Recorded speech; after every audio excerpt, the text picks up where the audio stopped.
Thank you, Polly. So I'd like to introduce Teresa Jurgens-Kowals. She's a writer, a mentor, a coach, and a trainer. She's passionate about innovation and enjoys helping people reach their highest levels of success with innovation. She founded Global NP Solutions in 2009 to help individuals and organizations learn, adopt, transform, and sustain innovation. Teresa is a registered education provider with the Product Development and Management Association, and she authored a 24-hour study guide for the new Product Development Professional Certification Exam. She recently released the Innovation Answer Book, which is a comprehensive guide to building innovation leadership. And today, Teresa will be speaking with us about harnessing the power of creative collaboration. Teresa? All of the wonderful help that I've had from ASQ to be ready today, but I think we've all learned to be both flexible and resilient this year. Thank you so much for inviting me to present at ASQ. The organization in Houston is a great organization, and I appreciate all the help getting ready for this conference. For those of you guys that are online, if you want to scan that QR code just by taking a photo of it with your phone, you can get some additional resources, including a copy of these slides and a copy of the handout and some other reference material to learn about harnessing the power of creative collaboration. And I better start my timer because Lou said she's a drill sergeant and I've only got exactly 18 minutes. So here we go. Let's see, and I advance the slide by what? It asked me to load the presentation, and I'm not sure how to advance the slide. Anybody know that?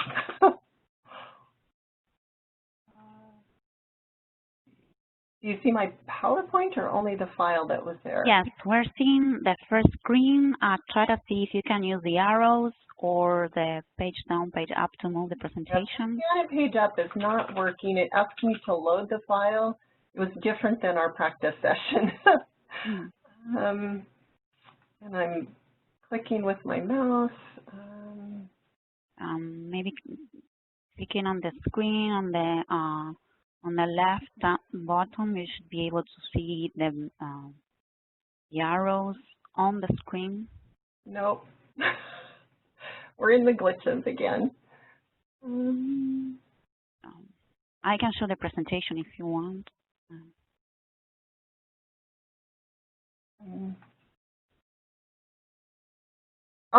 Let me share. It wasn't letting me share before. Let's try this. Okay. How are we doing now? Do you see a second slide? Yes, perfect. Okay, perfect. Wonderful. Okay, I apologize for the glitches. What I'd like to share with you is that I do have a lot of passion for innovation and for quality management. So just to give you a little bit more of my background, I was an internal consultant for innovation and quality and process improvement at ExxonMobil for about 12 to 13 years. And in 2009, I decided to form Global NP Solutions to help individuals and companies achieve better results with product innovation, including improving speed to market, which is tremendously important for product development and for quality management. And as Belinda indicated, I've written a few books on innovation and contributed for quality management. So when you do download with the QR code and get the copy of the slides, that will be a link for 20 Tips of Innovation in 2020. It's an ebook. It has a lot more information than we're able to cover today, and that's totally free to you, complimentary. And in addition to the things that Belinda mentioned, in addition to the Innovation Answer book, I have the companion, the Innovation Question book, coming out later this year. And I have been the domain champion for quality management for the American Society of Engineering Management on the chapter on quality management. And I'm currently in the process of writing the chapter of quality management for the ASEM handbook, which is a practical application of quality management. My training, as Belinda indicated, is in chemical engineering. So I'm a nerd in the base case. So if you could, in the chat box, go ahead and type what you wanted to be when you grew up, because I don't think a lot of us growing up said, gee, I want to be in innovation, or I want to be in quality management. So Ty says an oceanographer. Stephen says a police officer. I see dentist, nurse, artist. Somebody knew they wanted to be a forensic anthropologist, doctor, pilot, engineer, flight attendant, a monster truck driver. That sounds fun. Marine biologist, orthodontist, doctor, musician, diplomat. Yeah, so artist, historian, chemist. When I was growing up, my second grade teacher asked us to write an essay on what we wanted to be when we grew up. And I told you I'm a chemical engineer, and in the second grade, I didn't know any engineers. I wanted to be an accountant, and my essay said that I knew accountants worked with numbers, so engineers work with numbers, and we also have nerd tattooed on our forehead along with the accountant. So definitely I have that nerd tattoo. And my teacher, Mrs. Hubbard, who was both my second grade teacher and my third grade teacher, gave me an A on my essay. And Mrs. Hubbard judged the quality of my essay, not so much by the content that I wanted to be an accountant, but because I met some standards, some quality standards. I started every sentence with a capital letter. I had a noun and a verb, and I ended every sentence with a period. So Mrs. Hubbard judged the quality of my essay because essentially your teacher in the second grade is your customer. And I'll tell you why I wanted to be an accountant. I'm a whole lot younger than any of my relatives. I have cousins that have children that are the same age as me. So I really didn't know very many grown-ups. And so my dad was a CPA or an accountant. And so that was my bias. I only knew my teacher. Mrs. Schultz was my first grade teacher. Mrs. Hubbard was my second and third grade teacher. And I knew my dad. And so I only knew teachers and accountants. And so I had this bias that I wanted to be an accountant when I grew up. So as we think about bias, I want you to talk about what do you see in this picture. Go ahead and type that in the chat box as we go along. What do you see in this picture?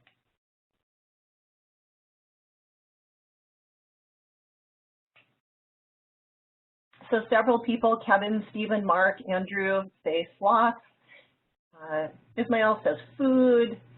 Dennis said steel pups, raisin bread, sloth and food, croissants. Somebody saw monkey, bakery goods. Yeah, so what this picture is actually a combination of both sloths and chocolate croissants. You have no idea how long my husband and I discussed one of these 16 pictures to say, he argued it was a sloth and I argued, nope, nope, it's a croissant. But innovation really means that we're seeing things from a different perspective. And that helps us to develop new products and services. Innovation means that we are intentionally introducing change to our manufacturing processes, to distribution, to supply chain, and especially for our customers. We want to be able to deliver quality products for our customers, which means we need to see their perspective. If they're seeing sloths, we need to see sloths. If they're seeing the chocolate croissants, we need to see the chocolate croissants. And one set of tools and methodologies we use to look at different perspectives for innovation, and we apply it also to quality management, is design thinking. So that's what we're going to talk about.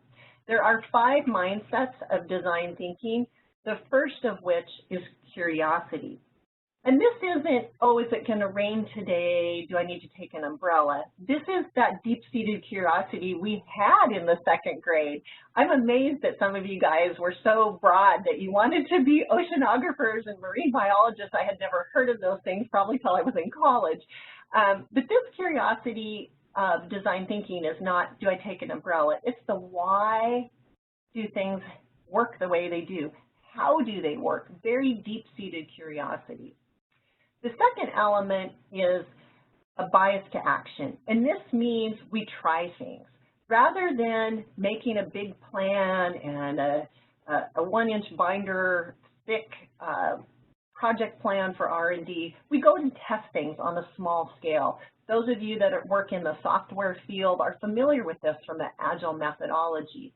And we also, from quality management, try things. The whole DMIAC process is based on trying things and finding out what works. The third mindset of design thinking is reframing. And this means looking at things from a different perspective. So those of you that are in Houston are probably familiar with the NASA program. And NASA had a challenge of they needed to make sure astronauts were going to be capable of doing work in essentially ultra-high vacuum. When I was in graduate school, I had an ultra-high vacuum chamber, and it was about the size of a basketball.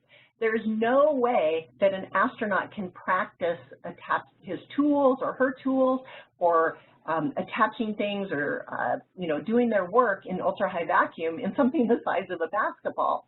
So NASA had to reframe that problem, and instead of thinking about how do I get ultra-high vacuum, they built this gigantic swimming pool in the Clear Lake City area of Houston to give neutral buoyancy, which mimics the vacuum atmosphere so that astronauts could train and then successfully complete their mission.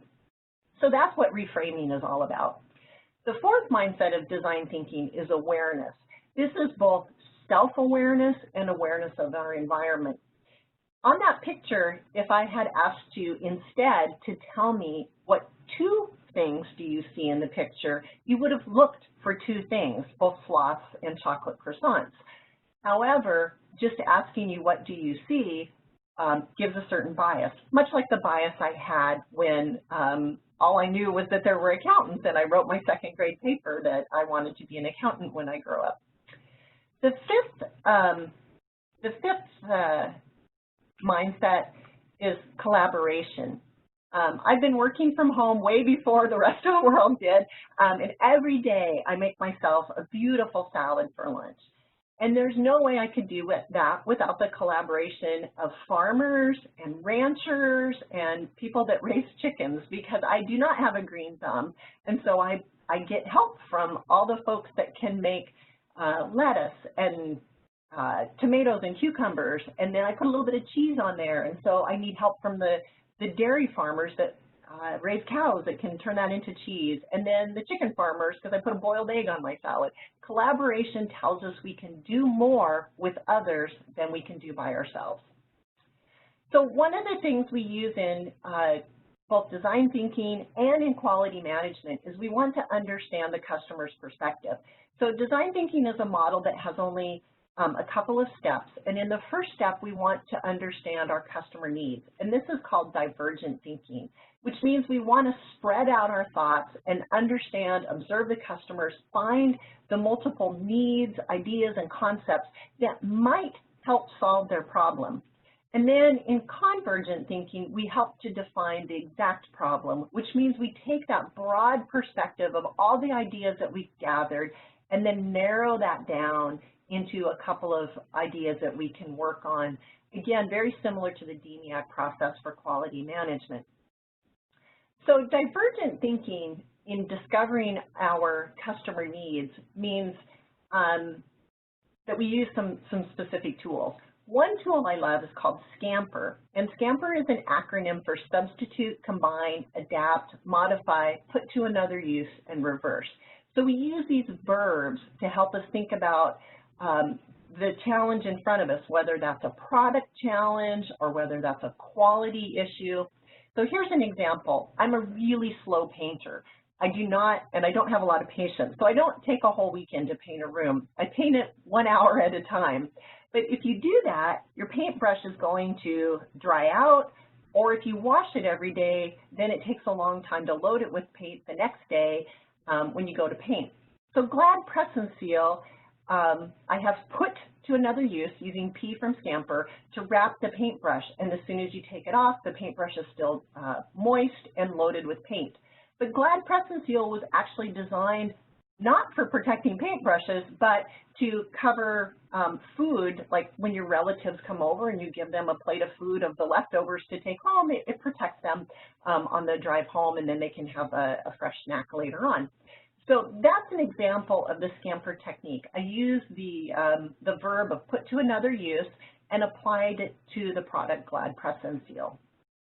So let's give that a try. So I hope everybody has a piece of scratch paper and a pencil nearby, because I'm going to ask you to do a little exercise. And this is personal to me. The customer need is a clean car. This is not our car, but my husband works at a construction site, and every Sunday when I get into his car to go to church, and I usually wear black slacks or a black skirt, I get dirty because his car is filthy from going to the construction site, and nobody puts beautiful art on it like this picture I found on the internet. However, it's a pain in the butt to get that bucket and the sponge and soap and a hose and wash the car. So I'm going to ask you to use the scamper technique and use the verb substitute for how can you substitute a different action or a different operation to get a clean car. I'm going to give you 30 seconds, and I want you on that scratch paper to write as many ideas as you can to solve the customer's problem of a dirty car by substituting. Everybody ready? Okay, go.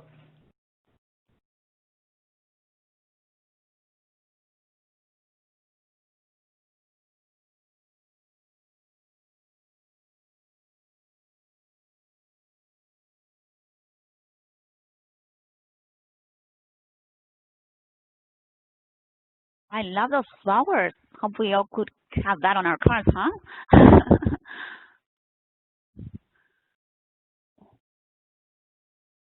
Okay, does anybody want to share in the chat box how many ideas you wrote down and what some of the ideas are? Ronald said driving through a yard with sprinklers. Yes, that would be so much easier. Anybody else, how many ideas did you get? And what are those ideas? Take an Uber. Hope it rains. Yes. Go to a car wash. Go to a carpool. Take a cab instead. Wrap the car. Hire the neighbor's kid. Use masking tape. Cover the car. Buy a new car. Oh, can't do that one. Sorry. Use a ceramic coat. Rain and soap. So sometimes I've heard people say vacuum the car. And I was just in Yellowstone on vacation, and it turns out that the bison actually lick dirt to get minerals. And so I could hire a bison to lick the car.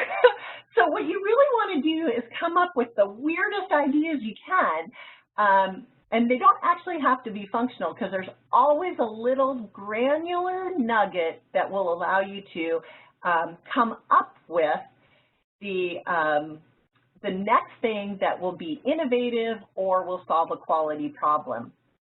And when we come up with those ideas, then we'll go ahead and create a prototype and test it. Again, very much like the DMIAC process.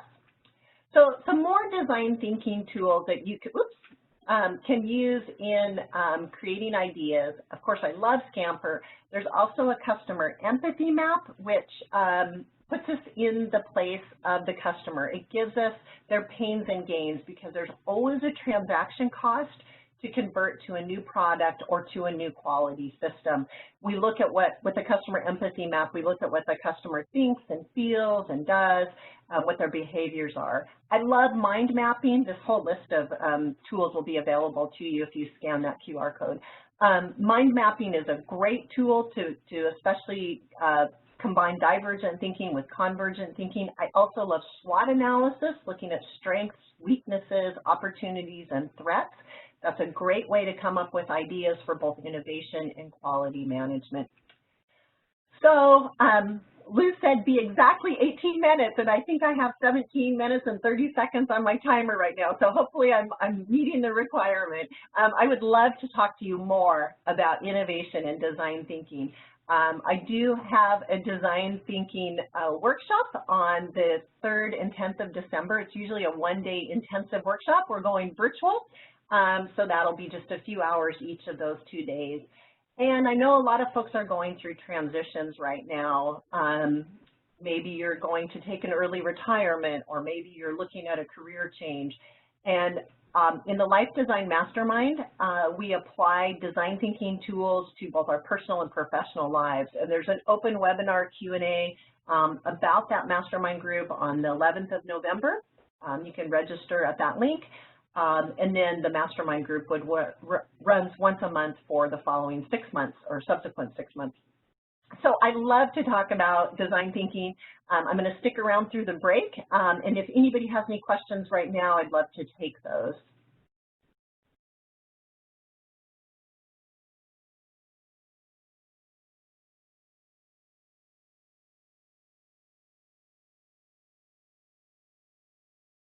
Please write down your questions on the chat so that we can retrieve them and ask them to Teresa.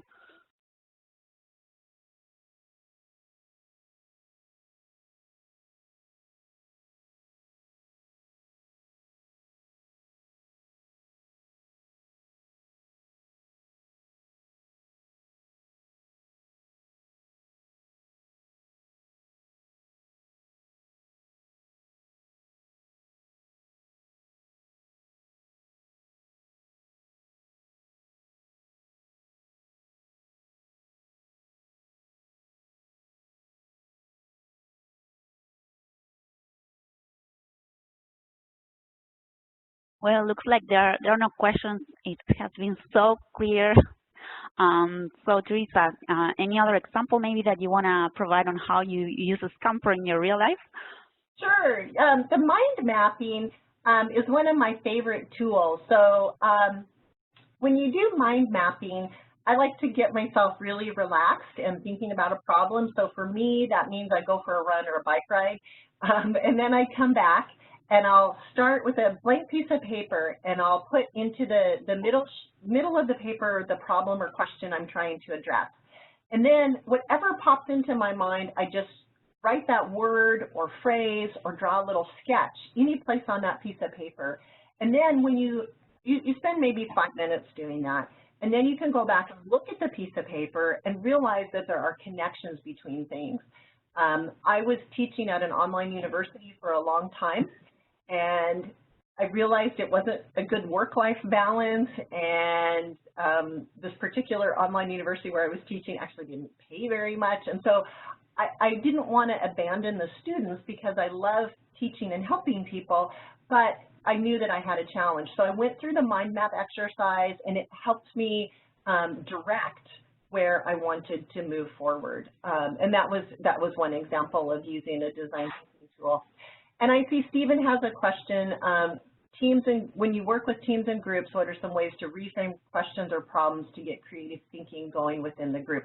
So some of the ways we can do that is if you're working with a product or service that you actually can use and actually touch and engage in yourself, people will be able to report the problems they have themselves. Other ways are to go and observe your customers using the group. I was just reading a book by Roger Martin, who's a famous contributor to Harvard Business Review and from another business school, which I'm drawing a blank on. But he was talking about that the UK.gov website, people were if they had a lost or stolen passport, they had directed people, if you type in lost passport, to go through a certain set of questions. If you had a stolen passport, you were supposed to go through a separate set of questions. And they were observing someone using the software, and this lady had told them the story about how her passport had been stolen. And they said, okay, well, just work through the screens we have here. And she typed in lost passport and went through 5 minutes or 10 minutes of answering questions that ended up telling her, you've typed in you're in the wrong form, you need to go to a different one. So that observation of your customer working through, just like we do in quality management, working through a particular situation gives you a way to reframe the question. So what UK.gov ended up doing was switching to, if you typed lost or stolen passport, it went into one screen, which seems like it takes longer, but then they were able to click a button that gave them some more fine tools of if you lost it, it means this. If it was stolen, it means this. And then they went to the right form. So that's a way that just observation is a great way. I see that somebody recommended Mural as a great online collaboration tool. That's great. Most of the things like Zoom and stuff have whiteboards. Those are also really great. Philip, my favorite tool is probably mind mapping and SWOT analysis. And then Keith asked about the online collaboration, and again, you can use whiteboards, and Mural is a great tool. And somebody else answered, yeah, Microsoft Teams has that whiteboard as well. And Ronnie, if you scan that QR code, you'll be able to get a copy of the slides there. And that will be, that's available to everybody. And there's also some additional resources you can download. Customer Empathy Map is also a great tool to use with teams because it puts you into the mindset of what is my customer thinking. And when you scan that QR code, you can download a blank customer empathy map and a blank customer journey map, and I'd love to talk to you more about those tools as well. Did I miss any of the questions? I think that's just one question about our use for your training, and I think I can reply to that. Probably you cannot give their use, but you just have to save the program and the duration of the program, and then whenever you have to recertificate, you just upload that information, and you can present that as our use. Okay, it's the amount of time is the same as any other meeting in the ASQ, even though it is not sponsored by ASQ, you still can get their use for any type of training related to quality. So yes. All right, I think we're fine. Let me give the center to Belinda. Thank you very much, Teresa, for your presentation. It was wonderful. Here we have. Thanks to everybody at ASQ. This is one of the better organized virtual conferences I've spoken at in the last couple of months. I appreciate your efforts.